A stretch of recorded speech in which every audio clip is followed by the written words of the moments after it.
एखाद्या दिवशी तुम्हाला अचानक बटाटा वडा जर खाण्याची इच्छा झाली, तुमच्याकडे पुरेसा वेळ नसेल किंवा बटाटे उकडलेले नसतील, मग अशा वेळेस हा अगदी झटपट होणारा बटाटा वडा तुम्ही एकदा नक्की करून पहा।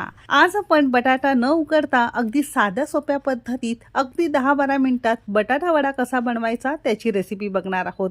सोबतच बटाटा वड्याच्या भाजीपासून तुम्हाला अशी ही सुकी लाल वडापावची चटणी सुद्धा बघायला मिळणार आहे। अगदी घरगुती साहित्यात तुम्हाला हा मस्त चमचमीत बटाटा वडा आणि सुक्या लाल चटणीचा बेत करता येईल। रेसिपी नेहमीप्रमाणे भरपूर टिप्ससह तुमच्यासोबत मी शेअर केलेली आहे, म्हणून ती अगदी शेवटपर्यंत नक्की पहा।